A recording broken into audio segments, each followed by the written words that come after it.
Okay, everyone. Welcome to this final session of our Global Summit. We had the Nairobi session a couple of days ago. We're now in London, and this is a session you've all really been waiting for, which is you're going to meet the commissioners here. Part of our job at One World Media is to help journalists in this Global South get their stories out onto the mainstream and into the international circuit, and your gatekeepers for that are the commissioners. And I know lots of you would like to know how you get your stories into their hands and out onto the various platforms that exist. So this, I hope, will be a very practical session. And I'm very keen for all of you to engage and talk to the commissioners directly about your own particular passion, your own particular story, and what advice you can have to try and get that story out. So let's just begin straight away. I'm going to not introduce a panel. I'm going to let them introduce themselves. And then we can have a little debate, but I would really like to throw a lot of this session across to all of you here and online to ask the questions you really want to ask and try and get the answers you want. So let's begin now, and let me just ask the panel to introduce themselves. Do you want to start this way? Let's go that way. Hello, my name's Isabel Choat. I'm the commissioning editor on The Guardian's Global Development Desk, which covers, well, I won't, it's a broad remit in covering the developing world. And my job is to commission news, features, opinion pieces for a daily website, some of which also goes into the main paper. Hi everyone, my name is Michael Herrod. I am head of foreign news at ITV News, which for those of you in the UK is made by ITN. ITN also makes the news for Channel 4 and Channel 5. I'm sure you'll be aware of that. I work for ITV News at ITN. So I'm responsible for working with our teams both here and abroad on all our foreign news coverage, from breaking news to investigations to slightly longer form programs as well. And I work with other bits of ITN, commissioning sometimes longer form programs, or at least I'll have an involvement again for ITV. Hello, I'm Whitney Patterson, and I am the head of audience and product at the New Humanitarian. And what we do is we cover humanitarian, everything humanitarian globally, and whether that's climate change or migration, things like that. And my job in particular is to work alongside the commissioning editors and make sure our work gets out to people. Hi everyone, my name is Peter Murimi, and I'm an executive producer with BBC Africa Eye. And basically, my job is help develop stories and actually make that connection between the journalists on the ground and people in the grassroots with us, and we develop the stories together across the continent. Thank you all very much. So let's just begin by getting more specific in terms of what kind of stories you're looking for, what are the topics, the locations in the coming year. What are you looking for? Michael, why don't you start, and then? Yeah, I mean, there are broad themes and there are locations. I mean, some of the things you'll know well. Climate change is becoming increasingly important. The difficult thing there is to tell a story that hasn't been told many times before, or tell it again in a different way, but finding new stories there. So there are themes like that. There are countries that you tell stories in. Obviously, most recently in Europe, that would be Ukraine, but other areas where we want to focus stories on. Themes of migration. Some of those cross over, climate change and migration. One can be the cause, one can be the result of it. Those are general things we're working on as well. Cost of living, which looks very different in the UK and in Western Europe than it does in many countries in the global south, where the impact of what's been going on over the last few years is much more keenly and fatally in some cases felt. Those would be the main themes, I would say. And then there are specific countries, obviously, where we may do stories because it's something that's happened, and then we may decide to go back and revisit and revisit and revisit because we don't want to let that story fade out of the spotlight. There are particular parts of the world that you're looking for stories from? From my perspective, I like to be as broad as I possibly can. Are there areas that we don't do enough? South America, yes. Stories in Asia, yes. I think Africa is neglected by us a little bit, but we're trying to change that and do more there. So my main goal is to make sure that viewers in the UK, that's principally where the audience that watches the TV product that I'm making, we also put things on digital formats, is that they don't forget that there are these other countries, there are these other parts of the world. I like to open people's eyes to places they may not know about, or if they've heard of them, we tell them a little bit more for very much a mainstream media channel. It's interesting you mentioned South America. It is an underreported part of the world. So why is that? Is that because your audience, you think, aren't interested in it? It's been a problem for some time now. I think it's a fascinating part of the world. Why is it neglected? I don't know. I can't answer that question. Well, there are so many things going on there that are so interesting, and I think we don't have anyone based there. Is that part of it? Very possibly. Are there countries there which are harder to work in than anywhere else in the world? No, in fact, the opposite, probably. There's a large number of countries there that you can get access to. Are people interested in it? Well, that's sort of a decision that we have to make. You have to show people the country and then hope they're interested in it sometimes. Because if you don't show them that country, they're certainly not going to be interested in it because you never tell them about it. So that's why I mentioned it first. It's somewhere that we don't do enough on. Thank you. Whitney, what are you looking for? What themes, what topics in the coming year?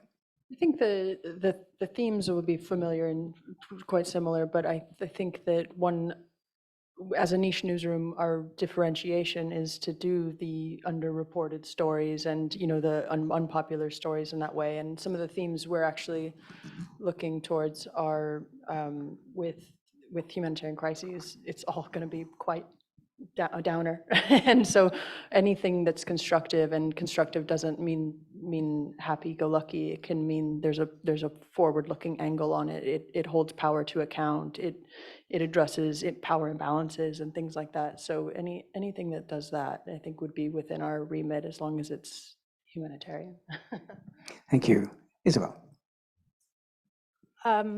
I always find this question very difficult. Essentially, we're looking for good stories, and it's very difficult to say, we want to focus on this particular geographic area next year, or, clearly there are particular places in the news recently, Sudan and Libya, Tigray, but I suppose from our point of view, we work closely with the foreign desk at The Guardian, and they are reporting on the kind of hard news, and we're always looking for ways to look at what's happening in those places from a slightly different perspective, or to take a deeper dive, or so that we are building on what the foreign desk is reporting, and also trying not to forget the other crises that are happening and ongoing, whilst whichever country happens to be grabbing the headlines that week. So we don't have a sort of, I can't say that we're going to look at a particular geographic area in the next 12 months, because we try very hard to shine a light on some areas that are not getting as much, perhaps as much coverage, or that have fallen off, the news cycle. And in terms of themes, I think it will be the same across the panel. There are like the bigger themes, the big existential, climate crisis theme that has so many impacts in so many ways, from migration been mentioned, and gender inequality, hunger. There are so many themes that come under that huge one. So, but yeah, essentially, we're looking for a good story told ideally from the ground, from voices on the ground, rather than sort of pinpointing one particular geographic area. Thank you. I might pursue that in a moment, but Peter. For us, we're covering Africa, which is really diverse, very different and complicated in different areas. And we're an investigation strand or hard access. So what we need to do, and we do 20 films a year, is to make a judgment, like where will we add the most value? Where is it possible to do the investigation? And what is the public interest, like importance of that story? So we normally have this continuous dialogue with journalists on the ground, with the actual communities that are telling us this going on, and just trying to measure like where is best we can fit and try and develop a story. Thank you. So I'm just going to press you a bit on it, and I make a crude distinction between stories that are basically analytical and stories that are essentially driven in terms of human interest and the personal stories of people. On that crude spectrum, where would you place your own organizations? Well, we do both. We do analysis, we do human-led, stories. We do news, so we do opinion pieces. I wouldn't say that we have a, particular. I can't sort of put ourselves in one camp or the other. Okay. The stories that we tell are told in different ways depending on the story.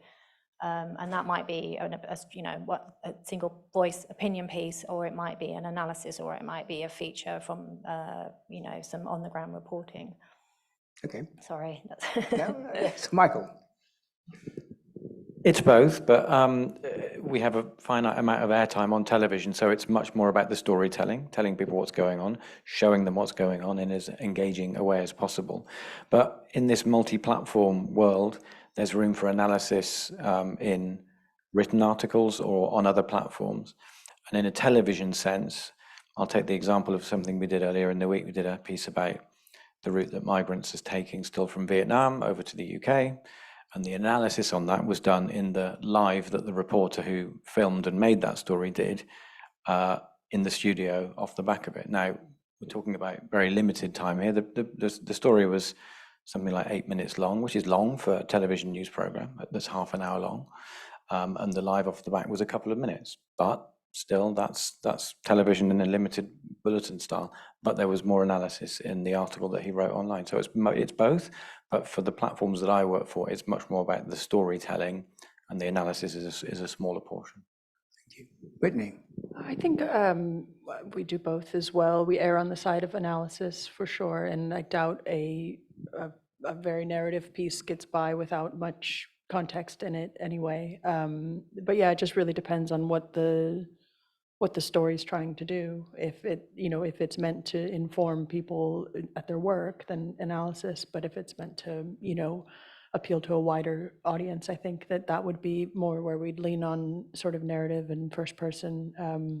We actually did a first person series that was analysis, so maybe both in one instance. But I would say that it was interesting. I was speaking in a readers group, like where we interviewed people who read us, and half say, just give me the facts, like just give me, I don't want the sad story, and then the other half are like, we love art, so you can just pick which one you're trying to do, basically. Peter. Actually, when we are talking with the guys on the ground, we try to encourage them, like, don't think in a box. Let's do what's right for the situation and for the story. So, but eventually we end up doing a lot of investigations, first-person narratives, but we don't like to box ourselves, in a sense. Just we have a clean slate. Every situation will find its right place and right home. Good, thank you. So our audience here will have heard all of that. What they're thinking is, what do I need to have done before I approach one of you? What is it that you're looking for? Do they need to have got the cast ready? Do they what this is the thing, oh God, this is great. I really want to get in touch with you or you. What do they need? What do they need before they approach you? Whitney. I asked every commissioning editor this same question ahead of this, and they all unanimously said to come to us early, and you don't need the full thing at all. You don't need even like the teaser, you know.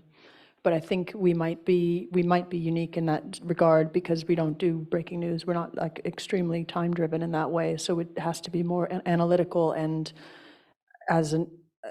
across the organization, we have certain aspects of each story that need to be addressed, which might be unique. And so it's better to work with our editors earlier so that you can ensure that you're talking about, like I mentioned before, like the power imbalances and making sure that we're featuring the local voices, and, you know, the editor will help with the angle on that. So what they all said they needed, more than a cast of characters, more than a full anything, was just sort of to build a relationship where you understand the context and there is a part of the story that you can pinpoint that is the why should we publish this, what's new about this, what, you know, what, how's this going to move things forward, basically. So come with the kernel and the understanding of the situation and why you should be the one reporting it, and then move from there, and they'll shape that. But it might be different for others.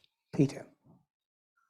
The thing is, I remember when I was a filmmaker, like someone used to make me write 2 pages and things like that, and after that, it told me it doesn't work.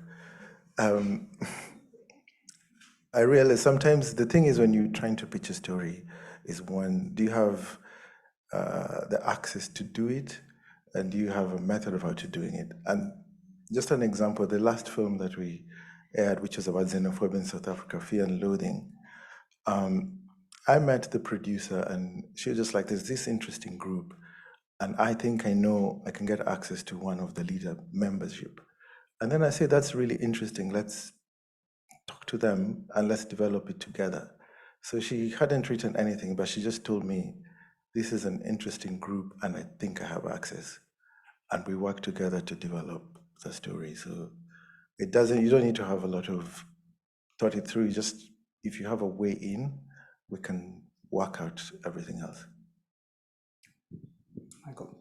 I would say it's the same sell for people who I work with pitching a story to me or to other people as it would be for people outside. Keep it short initially, a paragraph. Sending someone, try and go to the right person. I never mind getting emails about stories. Have an idea of what that story is, who the characters might be, the access, all of the things that have been said so far. But try and keep that brief. It's not several pages, as you say. People will not want to read that. So you need to better do it in a paragraph, and then they will follow up if they're interested, and then you start getting into more detail. But have at least your sort of ducks in a row as to what the story is, why it's interesting, who are the characters you're going to have in that story. From a television perspective, can it be filmed? How interesting visually it is. It doesn't have to be massively interesting if the characters are interesting and they have a compelling story, and they can even be anonymized characters, because that may be the nature of the story that you're telling. But it needs to probably be one or other of those, and then if people are interested, they will follow up with you. Isabel. Sorry.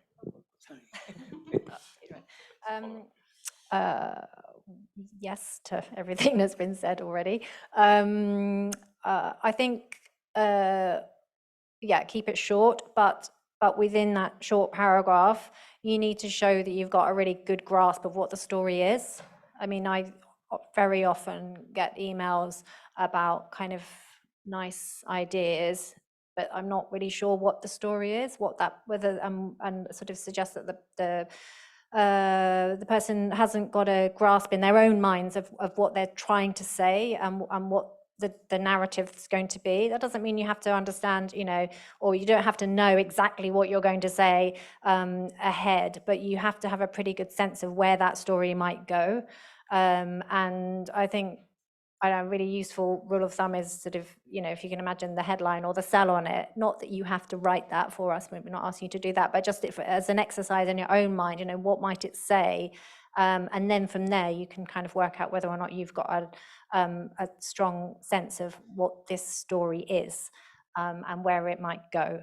And also, yeah, of course, you know, why are we telling it now? What are you bringing to the readers that they don't already know or they haven't read elsewhere? And of course, yeah, how are you going to tell it? How are you going to access the story? Have you got access to the story? And have you got a good understanding of the context and the sort of social, political, cultural context of where it's being told? So, I mean, that's kind of another issue, but that's why we try to use people based in the country that they're reporting on, rather than parachuting people in who may not have as good a grasp on that sort of really important context. Thank you. That's really very helpful indeed. So I'm going to ask one further question, and then I'm going to throw it open. So please get your questions ready. Be as specific as you can be about the stories you're interested in telling, because you've got opportunity here to get instant feedback. And talking about instant feedback, it's my kind of last question in this bit, which is, you don't like a story. How quickly do you say no? Because quite often, you know, when you're pitching and everybody's, you know, trying to be kind and you're trying to see if you can make it work. And Peter, you talked about engaging and trying to fashion something out.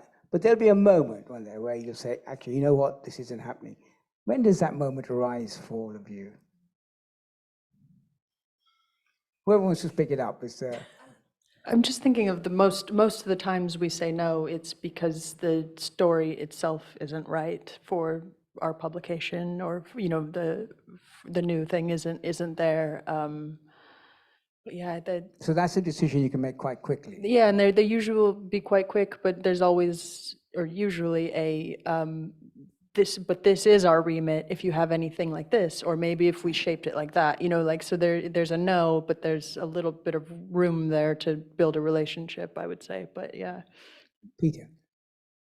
Yeah, sometimes it can be clear, and I think it's just the right word is, or phrasing is not the right match, because to the journalist or to the filmmaker, for sure, like, it's valid, they really want to tell that story.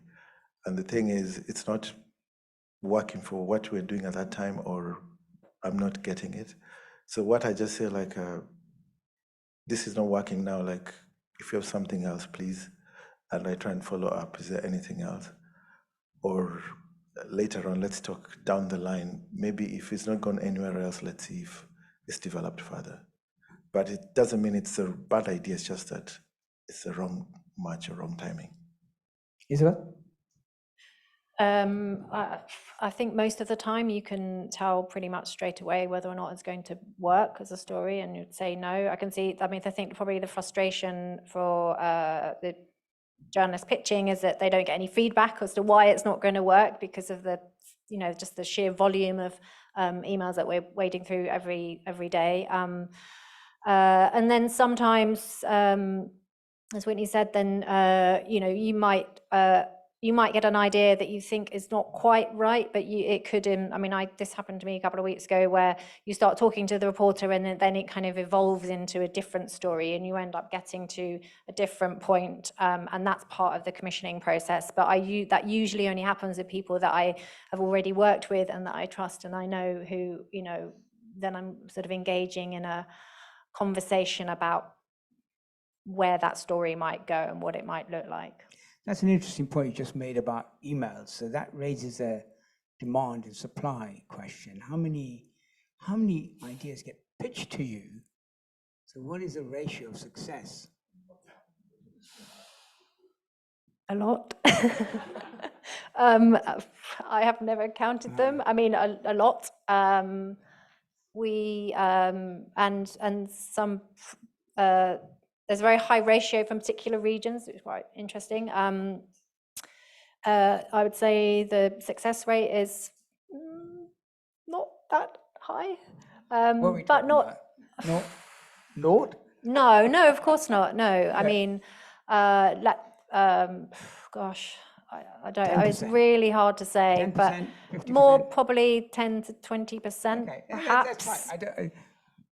Michael, I haven't asked you about. We don't get many pitches at all. I don't get many pitches at all, because I don't think people think of ITV News as something that's going to want to take stories like that. We do a lot of foreign news, particularly on News at 10, but I don't get many. And I think it's helpful if you're quick, and it's helpful if you say no quickly, if you genuinely don't think, for whatever reason it might be, that it's not the right thing for you, because it's not, doesn't work on your platform, doesn't work for ITV News from my perspective, or that it's, you just don't think it's a story that is that interesting. That's the awkward one. If you don't think it works for your platform, it's just not going to work for us. If it takes 3 months being in a particular place and all the resources that takes, we probably haven't got that. That's not something for us.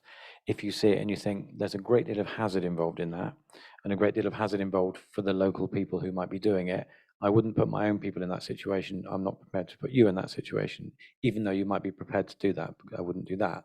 So there's multiple reasons for saying no, and I always like to be constructive when those ideas come in, to say why, and also to try and point them to another organization, another publication that might take them. There may be somewhere else within ITN. It may be that I even say, it may be of use to ITN Productions, who make documentaries for all sorts of networks around the world, and they may be interested in that sort of thing. So I try to be constructive in my saying no. Great. I just want to confirm, have I asked everybody about no? Whitney, have I asked you? Did I begin with you? About saying no? Yeah. Oh, you're going to tell me about percentages? Do tell me. Oh, I was actually going to say a completely made up but plausible number of 23% to get out of the hot seat. Not bad, not bad. Okay. I would add that WhatsApp, though, is a big one now. We get a lot of WhatsApp pitches. Okay. If you get their number. Okay, so we've heard a lot from our very kind and considerate commissioners. So this is your opportunity now to ask questions that you really wanted to ask about two commissioners, about your own stories, or about the stories of your organizations, or whatever. So I can't see anyone here at the moment, but I can see somebody with a hand up there. So what I'll do is I'll take 2 or 3 questions. I'm sorry? Okay, all right. So we'll take 2 or 3 questions, and then I'll throw it to you, otherwise it'll take too long. So this is now online questions that are coming. One of our viewers in London, Sophia, she asks, what recommendations would you give to NGOs pitching stories who may have access to both places and people that reporters might not always have, but who won't have the same editorial skills as the reporters have? Is it better that the NGO pitches first to the freelance reporter who then goes to you? Okay. And can I do another quick online question, and then you can take both?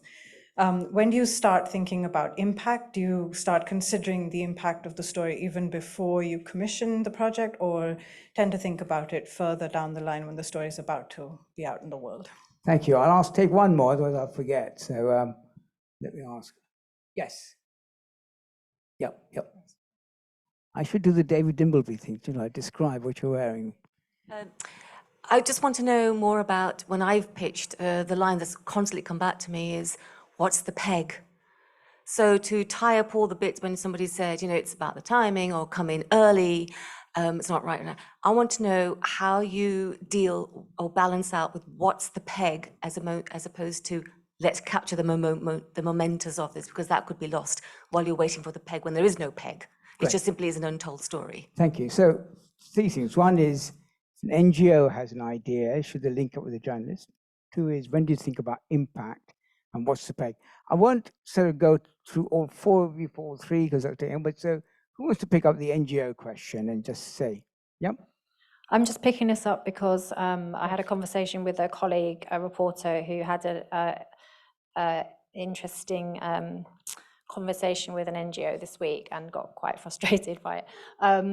So the main issue with this, in this particular instance, was that the NGO had come to the, I think it's absolutely fine for NGOs to approach us directly with stories and ideas, but the problem in this instance was that the story that they were suggesting turned out to be not quite accurate, and that once a journalist, our reporter, who's an in-house reporter, had done a little bit of digging and had further conversation with them, it turned out that what the NGO had said, London-based NGO, was just not the case. So, and also secondly, that they were quite sort of gung-ho about our reporter being able to get access to this particular place. And when she looked into that, she realized that access would actually be very difficult, stroke, quite dangerous.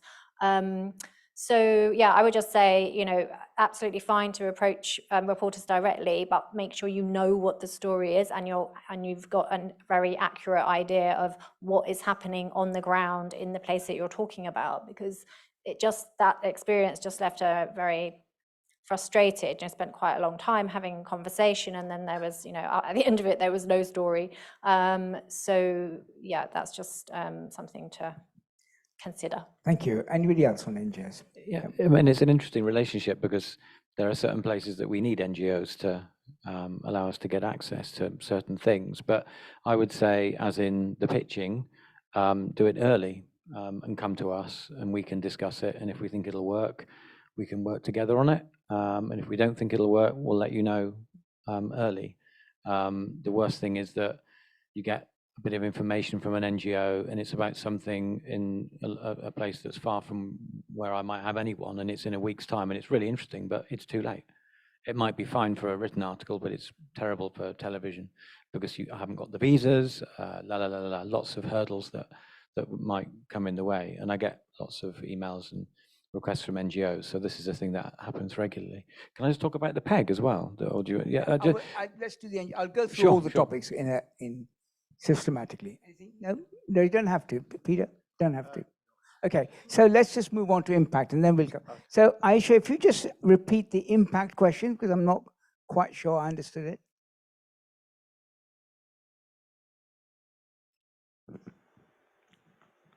When do you start thinking about impact? Do you start considering it even before the story is commissioned, or tend to think about it further down the line when the story is about to go out in the world? And can you give an example? We'll speak that up, Peter. Yeah, I can speak about that because some of the work that we've done has had impact, and we realized in some places actually the community really depend on us, like to tell those stories, because we become the connecting factor between the communities and the leaders and the communities and the authorities. So like there's a story we did earlier this year, it's called Sex for Work, which is about sexual harassment in tea estates. And there was a human rights report about the problem. And a few local dailies had covered it extensively, but it was not, there's no difference. The culture of sexual harassment was still happening.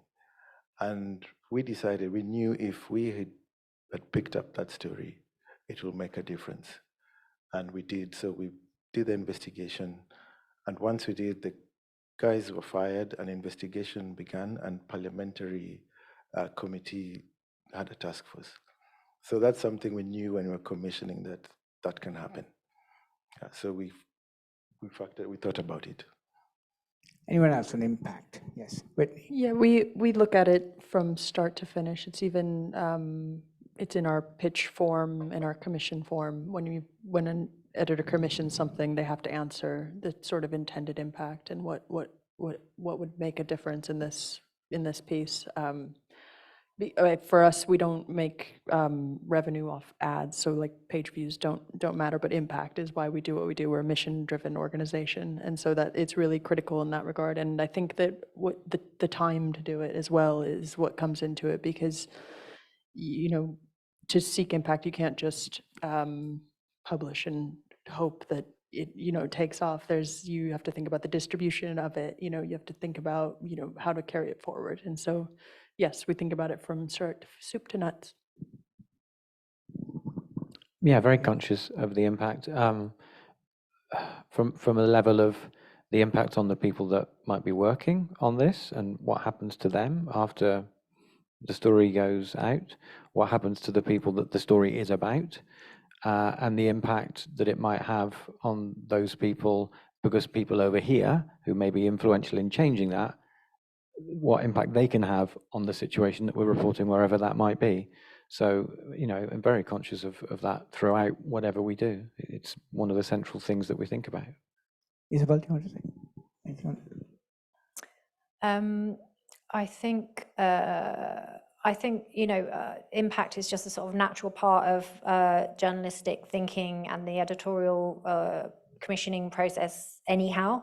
We're probably not as we don't have it in such a sort of organized way as Whitney does with a form that we have to fill in, because we're not mission driven. Yes, we think about it, but not in a kind of tick boxy kind of way. And then we're I think it also depends on what you mean by impact, and obviously there's a lot of different ways that our journalism can have impact. So yeah, I think it's almost at the start, it's almost kind of not subconscious, but it's a sort of natural part of the process, but maybe not a obvious part. I can see that. Do you have any, as it were, measurable criterion for impact?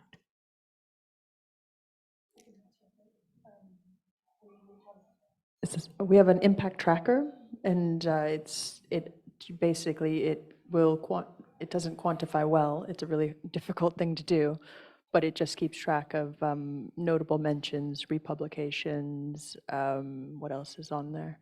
Awards, panel discussions. No, I'm just kidding. And yeah, but it does keep track of that, but so much, as you say, like, how do you define impact? Like, you can't really quantify it, but it's nice to know visually that it's happening. All right, thank you. So let's move on to the third one, which is about PEG. Michael, you wanted to address that. I think the best stories are the ones that don't have pegs.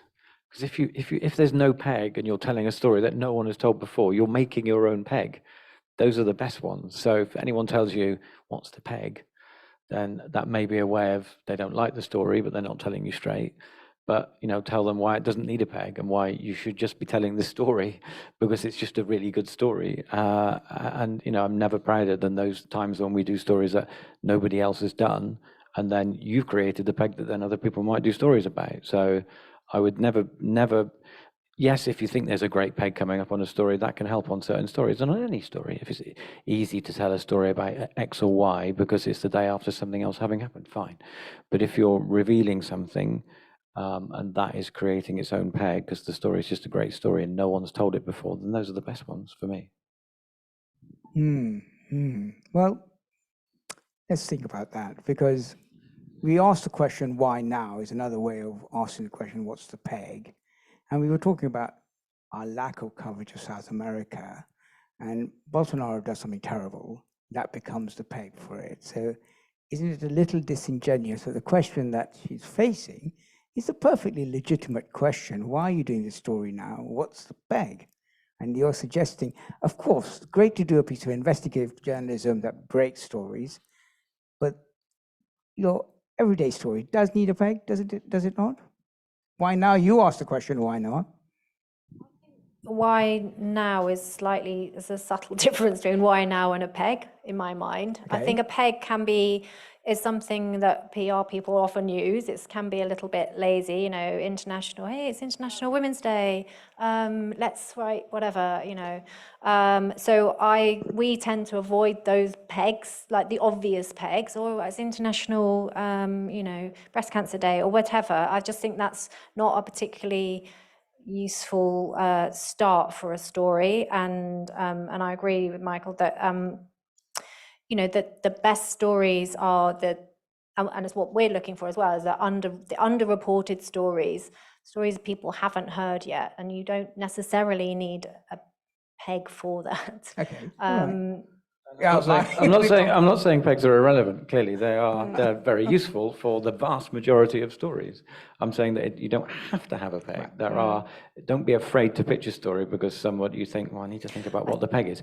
If you can find a peg, that will circumvent that person that says, what's the peg? Well, did you know that this is going to happen, or next week, or next year, or whatever? But you don't. Would either of you want to talk about pegs? No, okay. So let's take 3 more questions. Lady in the front here, one in the green, and chap in the green. Hi, my name is Amanda. I'm a feature writer covering Central Eastern Europe and the Balkans. And before that, I was a producer at CNN and Channel 4 News. I guess I just would love your thoughts on how much you appreciate freelancers' time. So, Isabel, it's really lovely to hear that you engage in a conversation with trusted freelancers to kind of flesh out the story.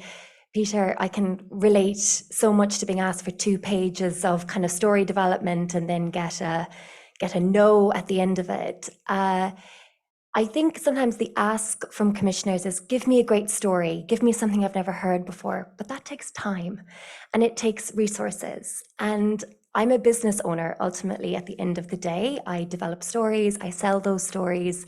My best stories come from a long established relationship with my editors. We have a shorthand. And they say to me, Amanda, you need to do some pre-reporting. We'll give you X amount of money for that time. And that helps me. That helps me, you know, to kind of give that story a proper amount of time. So I guess, how much do you value our time when you ask for pre-reporting, but also when we file a story and then you say, well, I need you to find this kind of person, that kind of person, and this kind of person. How much of that is based on the story that you've just read and what you think might be there, but you're not sure, but you would like to have it? Yeah, and how much you're willing to pay for that extra time that the freelancer puts in. Great, thank you. Thank you. Yes.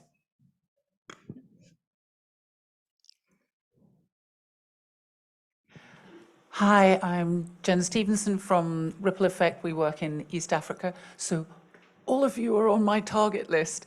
And what we have is it's the same question in some ways, is how do we give you the why run this now when we work in development and we don't work in crisis relief? So I'm very aware, I don't want to clutter your inboxes up with oh, we're really nice guys, you know, run a story about our work. But do you need us to give you the why now? You need us to give you a story. You need us, I'm an ex-journalist, you know, you need us to give us the new, exciting, you know, make the new out of the same climate crisis issues that we're dealing with all the time. Thank you. And here.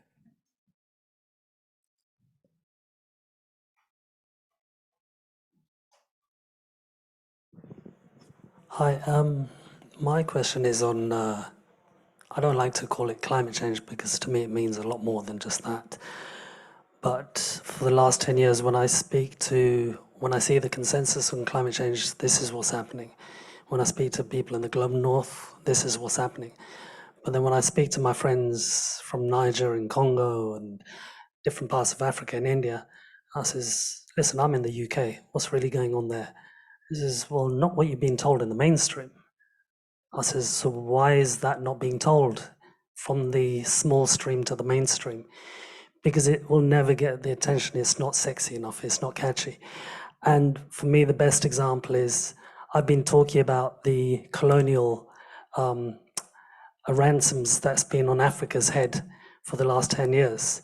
And then all of a sudden last month, Niger just comes out of nowhere. And people's like, what is Niger? Where is Niger? And the reason I bring it up is because, just like I said earlier about Congo, these countries, most of Africa and also India, is rich, trillions and trillions and trillions of dollars of resources for this transition to a green new world. And my question is, are there some stories, no matter how much the other truth is, which is from the people on the ground in the shanty towns and the slums, they are not worth covering and talking about, because the consensus is this is climate change, but the people on the ground saying, no, you have not heard our story because we have not got multi-billion-pound budgets. How do we get those to the mainstream? Because those people, the majority, are the ones who control the resources, but they have not got the privilege to actually show us the way of their lack of privilege. Okay, I might come back to you and just get some examples of the stories you think don't get covered. But let's now pick it up. So begin with the first one, which is essentially paying for development time, freelancers who have to do the research, do the work, and maybe engage in conversations with you, but then there's more work needed, and that all somebody's paying for it. So we would like to pick up the question of freelancers and time and money. We generally try to do it in-house, but if there is somebody that's knows about it more than us in a particular place, then I would always pay them for the days that they do of research. That's a day of work. That's what their work is. So that's a reasonable thing to do.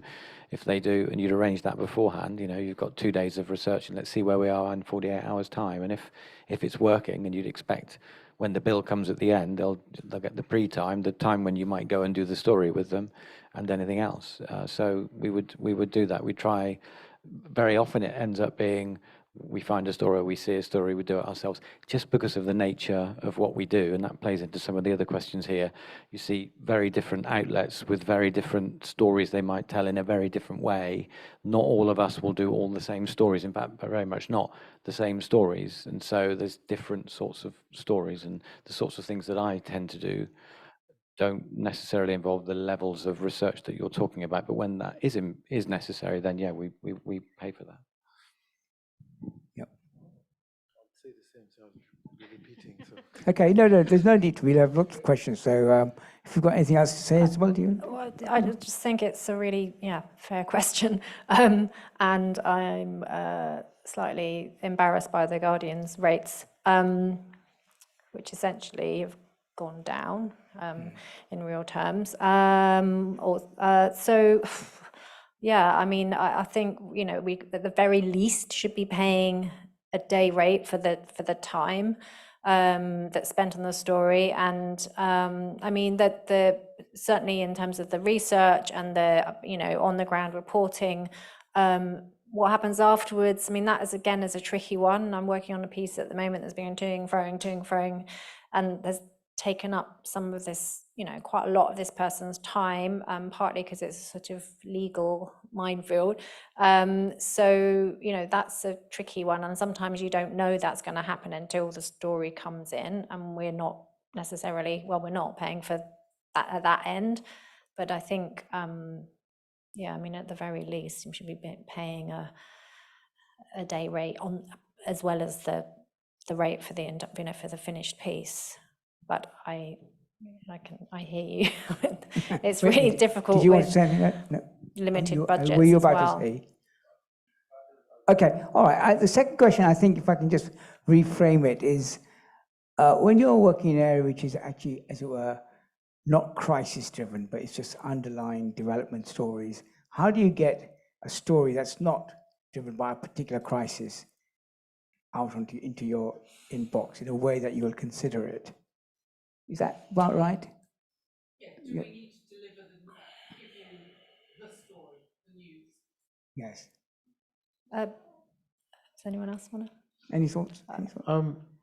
I can say not really, because what if you think this is interesting, this is worth telling, you should just come and say, this is what's happening, this is what I'm thinking, this is a community, this is a character, and then we can just start having a conversation. And sometimes, even if you're struggling to get the full picture, maybe through that discussion, we can, through the questions that we ask, it can inform you like actually what could be interesting.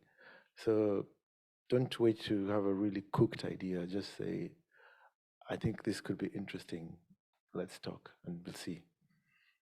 I would say, I mean, some of our strongest stories have, some of the stories that I've worked on the last couple of years have been stories that have been, bubbling away for years, sometimes decades, and that just haven't been told.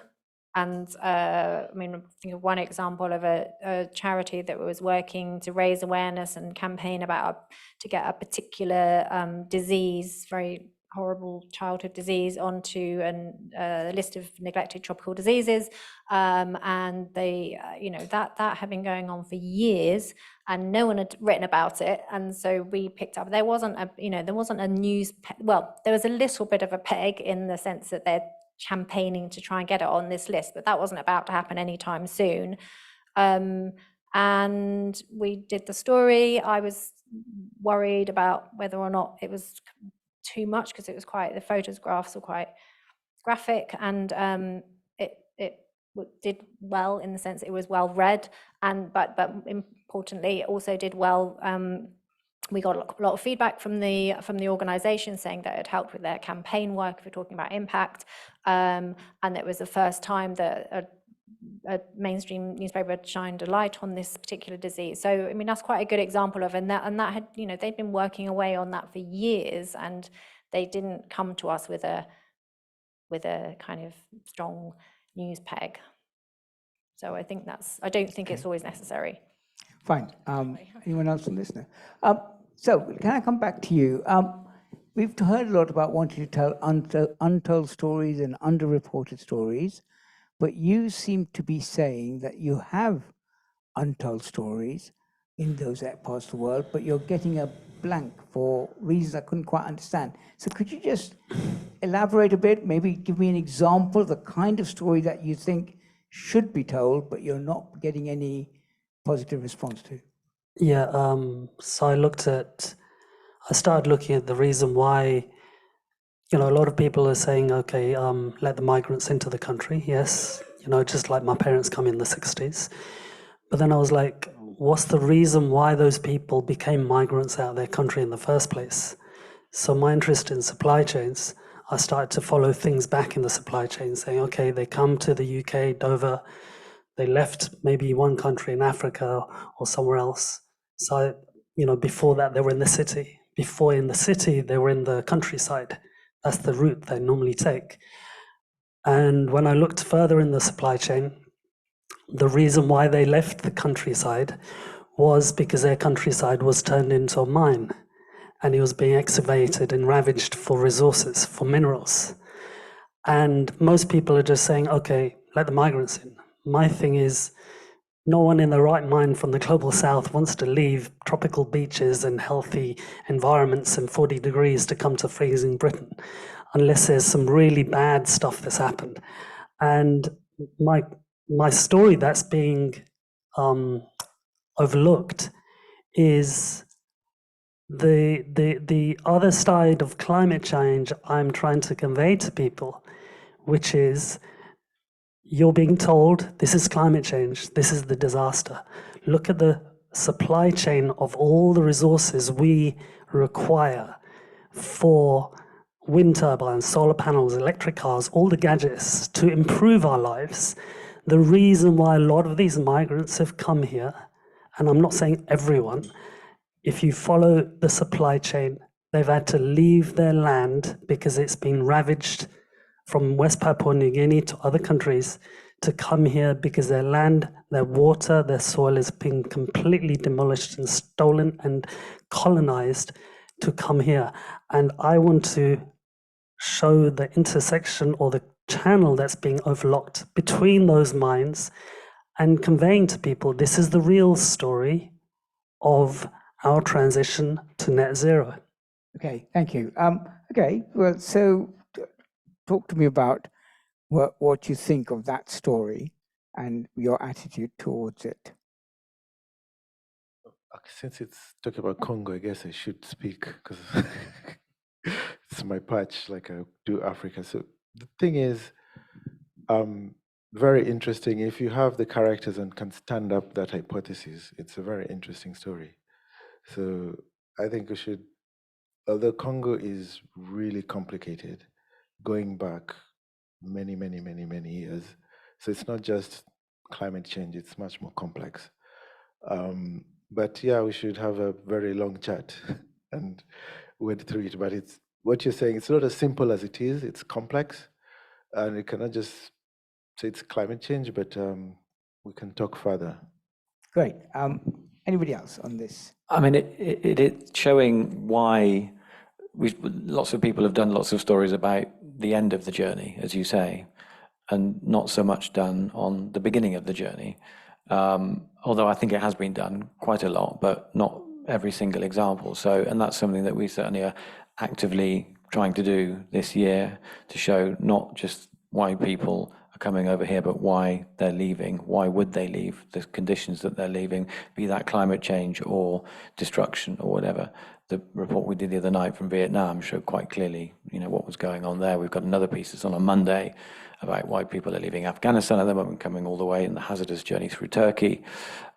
So that's something actively, actually, that we're trying to do, and I would love to have more examples of that. We'll be in Haiti soon. People are leaving there. Why are they leaving Haiti to go on through the Darien Gap and all those other places and the hazards? So that's something that we are actively pursuing. So I'm interested to hear what you're saying, and others have done as well.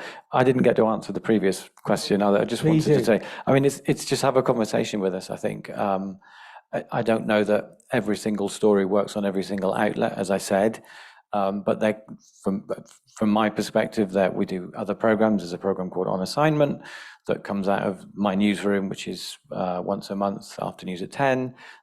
That's a different vehicle that is less newsy, whatever news is, but you have much greater bandwidth to do the sort of things you might be talking about there. So we should have a conversation. Okay, any other you? No, I'll move on. I can't believe the time has rushed by. So Aisha, if you'd like to give us a couple more of the online questions, and I'll take two more from the audience, and then I think we're going to be out of time, but. This question is for either Peter or Whitney. It comes in from London and from Malawi. Could you tell us about some of the reports or stories that you worked on, especially those that had a visible impact or involved the central community in some way? How did you shape the story, and who were the key agents in this process? That's the first question. And the next one is, how do you see attitudes changing towards the importance of impact in global journalism and storytelling? Couple more. Oh dear. Yeah. And in the stripy top. Thank you. I'm Hiju, and we're documentary students at NFTS, and I was wondering, is there any advice on how to approach to commissioners when it comes to personal documentary? Because you don't have any background on the filmmaker, and how can we make it more convincing to the commissioner, and is there any tip or advice on this? Thank you. Okay. And one more here. Hi, I'm a producer director, and I was wondering if you could just speak a little bit more in detail on the kind of formats that you're commissioning, and if possible, get an idea on the budget so that we're not pitching you something that's out of the question. Thank you. Okay, thanks. So that's 4 questions. It's testing my memory. So let's begin with the first one, Aisha. I'm looking at you to remind you wanted Peter and Whitney to address what story that they'd commissioned. Is that right? Please do, yes.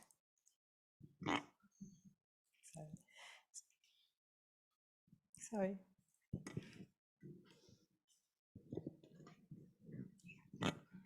Could you tell us about some of the reports or stories that you worked on, especially those that had a visible impact or involved the central community in some way? How did you shape the story, and who were the key agents in this process? And how do you see attitudes changing towards the importance of impact in global journalism and storytelling? So an example I can think about is the film we did about baby stealers. This was a story about child trafficking. And actually the idea came from the community. The homeless mothers who started telling us that they have a problem with missing children. And we had to work with the women from the community to be our undercover filming, who were filming undercover, partly because we needed really intimate access to the criminals to prove what was happening. So we worked basically with women in the community to expose the child traffickers. But beyond that, once the film was released, the police started their own investigation, and they arrested the people we had exposed in the film, and they used our evidence in court, and we had also to testify, which I had to, and then the conviction, I think it happened actually earlier this month, for trafficking. So that's one way of having impact, like you expose, and then there's accountability. Thank you. Whitney, do you want to take on the attitudes question? Is it that has the attitudes changed in terms of impact? Is that what you're asking? I think they have. Maybe I'm revealing my silo too much, but impact does feel like it's getting to maybe like buzzwordy territory, but I think people are thinking about it more now, especially in an age when algorithms and changes like that can really cause fluctuations, and like getting you to readers and things like that, it causes you to like step back a bit and think about like, why are you doing this? Is for online. I think maybe TV would be different, but yeah, why are you doing what you're doing, and how do you go pursue that wholeheartedly? I think, I don't know, do you guys hear impact a lot more? Please answer. Yes. The global development is part of the foundation section of The Guardian, and we have our own dedicated person looking at impact. So yes, since I moved to this section, I'm hearing it a lot more.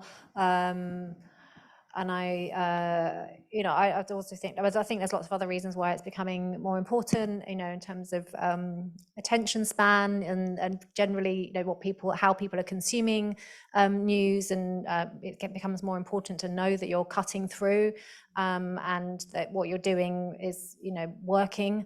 I think that's much harder now. There's lots of evidence to show that people are switching off from news, and so it's important in that sense, and also just sort of generally in the kind of broader sense of kind of the global shit show. Sorry, what's going on in the world, and it becomes there's just, I think, just more of a sense and more of a need to know that you're having an impact as well, given everything that's happening at the moment. But I think that whole attention span, and people like scrolling, and we've got, we know on average how many seconds people spend on our articles, and so it becomes it's definitely becoming more important. I think there's different sorts of impact. I think if I think that in what we're broadcasting, we've allowed people to see something that gives them a more rounded view on a topic that they perhaps haven't seen before, and I've slightly changed their view, or I've at least informed them, I think there's an impact in that. It's sort of a gentle impact. I've told them about something they may have thought they knew about, and I've perhaps given them a different perspective on it that they didn't know about. And that's one of the main driving things behind why I do what I do and why I get great satisfaction out of it. And then there are those impacts, as I talked about earlier on, that can be impact from a politician or someone here with some influence, saying something or doing something that makes something different, better in the place you've reported on. Thank you. Let's go to your question. If I'm just, you want to make a personal documentary, but you have no filmmaking experience. I'm just trying to get at the question you want to pose to the panel. I have some experiences, but I was asking just from Rookie's perspective, like how to appeal or how to pitch to the commissioner for a personal documentary, and when there is no any background of the filmmaker, and yeah. So how do you pitch to when you have no background? That's tricky because I don't get many of those pictures, but I'm trying to think, like I said earlier on, who might. I think you have to think carefully about what the story is and what the media is you think would best fit that. But I guess someone working in the media might be a good starting point in that. Maybe we can talk afterwards and I can have a think about where that might fit, but I don't have an exhaustive knowledge of it. Doesn't, because I don't know what the topic is. It's quite hard to say where it fits, but and who you would go to. There are plenty of organizations, companies that obviously make documentaries, and it may fit into one of those. I was just going to highly recommend One World Media. Yeah, that's right. Get in touch with One World Media. Pete, did you want to say anything? What I wanted to say, like especially for us, like part of what you want to do is sort of build capacity. So sometimes, even if you're not a filmmaker, but actually the story looks like it can work, there's a way we can work together and give you the support that you need to get the film through the door. So that's something, especially, but for us, it's Africa Eye, so mostly it's within the African journalists. We really, it's really important to build that capacity. So even very many projects that we do, sometimes the filmmakers are, that's the first project. Thank you. Let's now turn to the final, quite crunchy question. What kind of formats and what kind of price? Go on, Michael, you can Thanks start. for that. But you're all going to be asked this, so none of you are going to get out of I one. mean, the truth is different networks, different programs have different amounts of money. I mean, I don't deal with that side of it because I'm just on a program that gets a budget every year, and we make the news every day, trying to keep through the year to that budget. But I know that certainly on ITV, there are different budgets for a Tonight than there would be for an assignment because of the time slot where it is in, and that's the same for all programming. Do you have any kind of number to that? No, because I don't know how much to answer, because most of those are not made by ITN. So, but you get more for a Tonight, as I say.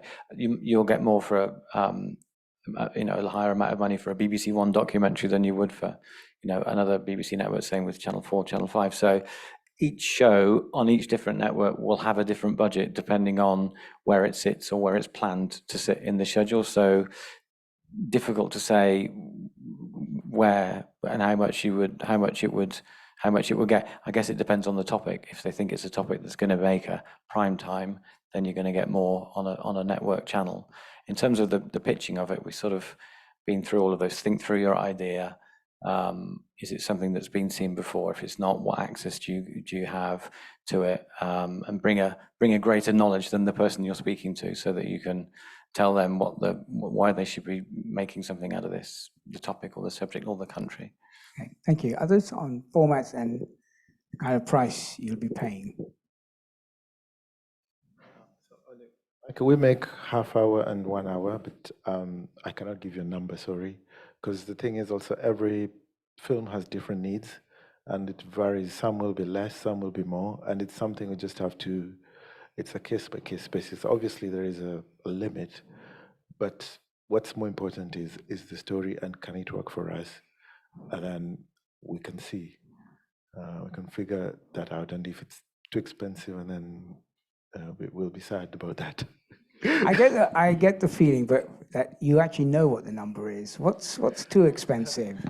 Give us just the kind of way too much. There's no way. I don't know. If I did, I'd say I don't. Whitney, can you give us a number? No. I don't think. I mean, we're not broadcast, so it would be we'd be your home for short formats and continual pieces like that are maybe made for social or YouTube or something like that. But I don't think that she wants my number. Isabel. Well, ditto. I mean, we're not broadcast. I mean, The Guardian has its own sort of in-house documentary team, so you'd need to go to them. I mean, we also would pitch to them, although I haven't done that. But the pitching, and what I mean is that the pitching process would be the same as it is in-house, or coming from an outside producer. And I'm afraid I don't know what their rates are, but they make a short form documentary, as I'm sure you know. And yeah, you'd have to just pitch directly to them, I'm afraid. Okay, so we've got precisely 2 minutes left. I'm going to give the last word to the four of you. One sentence to the audience about what it is they could do to get one of their stories on your platform. Just a one sentence. What is it they could do? One tip. Peter, you can start. We go this way. So for me, it's just the door is open. Approach, email me, text me, call me, say, this is what I think, this is the idea. And very quickly, we can figure out if it's working or not. Or if there's a possibility to develop it or pivot left or right. Just approach us, and thank you. We can take it from Whitney. there. I would say just come to us, know what the story is, and if it's humanitarian, like our remit, find on our site, you can find all the specific editors and their emails and find them and reach out and start that relationship. Thank you. Michael? I often think what we do is to take interesting stories and make them more interesting. So is it engaging? Is it revelatory? Have you seen anyone else do it? And is it achievable? You can't get into a country at all, and some you can't. There's a non-starter. Okay. Isabel? I mean, yeah, it's kind of been said already, but is it a good story? Check whether we've already done it, because sometimes people don't do that, or whether someone else has already done it. And also just know, obviously, people do kind of parachute into places, but it's better if it's somewhere that you are familiar with, and again, you have a strong understanding of the kind of wider issues in that place. Thank you. Okay, that's it. I'd like to thank all of you here and online for your very interesting and searching questions. And I wonder if you'd join me in thanking our 4 panelists, who I think have been terrific.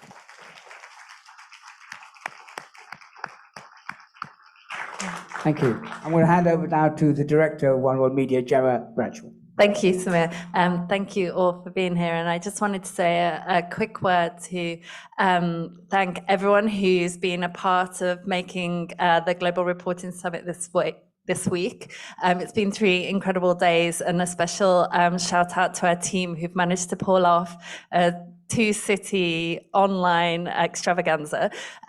Will, especially, who's just flown in from Kenya to be here with us today. So thank you. We couldn't do any of this without the sponsors that support all of the work that we do at One World Media. They support us through our awards and through our fellowship, but all of that allows us to do events like this. And in particular, the Australian High Commission in Nairobi and Planning International that allowed us to make this an international event this year. Please stay in touch with One World Media. If you want to know more about commissioners, we have brilliant talent programs that I'd encourage you to take a look at. The fellowship, I mentioned that there's one open right now that we're working with the FT, and new opportunities hopefully will keep coming up. And look out for our awards, which will be opening in January. So we hope you'll all be submitting. So thank you all for being here. And as a thank you, we have a drinks voucher. So as you go out, help yourself to one of those, and I hope you'll stay for a drink and more conversation. Thank you.